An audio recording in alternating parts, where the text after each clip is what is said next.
Hi guys, today I'm reading Frindle Chapter 4, Word Detective. It was a beautiful September afternoon. Bright sun, cool breeze, blue sky. But not for Nick. Nick had to do a little report for the next day, plus copy out all the definitions for 35 words for Mrs. Granger. This was not the way school was supposed to work, not for Nick.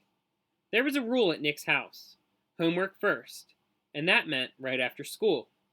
Nick had heard his older brother James groan and grumble about this rule for years, right up until he graduated from high school 2 years ago.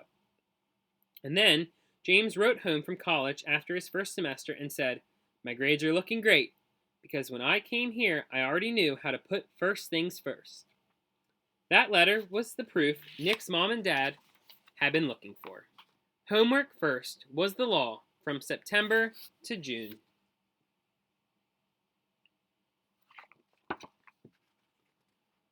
This had never bothered Nick before, because he hardly ever had homework. Oh, sure, he looked over his spelling words on Thursday nights, and there had been a few short book reports in 4th grade, but other than that, nothing. Up to now, schoolwork never spilled over into his free time. Thanks to Mrs. Granger, those days were gone. First, he looked up the definitions in the brand new red dictionary that his mom had bought, because Mrs. Granger told her to. It took almost an hour. He could hear a baseball game in John's yard down the street, yelling and shouting, and every few minutes the sharp crack of a bat connecting with a pitch. But he had a report to do, for Mrs. Granger. Nick looked at the very front of the dictionary. There was an introduction to the book called Words and Their Origins. Perfect, Nick thought. It was just what he needed to do his report. It would all be over in a few minutes. Nick could already feel the sun and the breeze on his face as he ran outside to play. Homework all done. Then he read the first sentence from the introduction. Without question, this modern American dictionary is one of the most surprisingly complex and profound documents ever to be created, for it embodies unparalleled etymological details, reflecting not only superb lexicographic scholarship, but also the dreams and speech and imaginative talents of millions of people over thousands of years.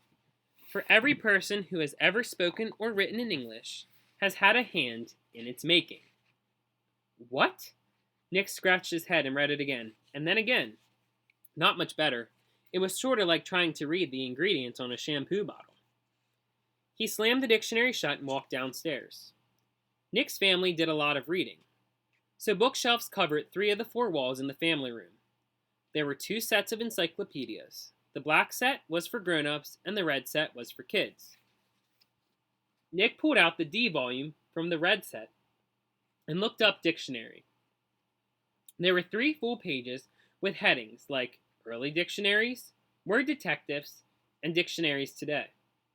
Not very interesting, but he had to do it, so Nick just plopped down on the couch and read all of it. And when he was finished with the kids' book, he opened up the black encyclopedia and read most of what it said about dictionaries too. He understood only about half of what he read. He leaned back on the couch and covered his eyes with his arms, trying to imagine himself giving a report on all this boring stuff. He'd be lucky to have 3 minutes worth, but because Nick was Nick, he suddenly had an idea, and it brought a grin to his face. Nick decided that giving this report could actually be fun. He could make it into something special. After all, Mrs. Granger had asked for it. And that is the end of Frindle Chapter 4. If you like my channel, you can like and subscribe below.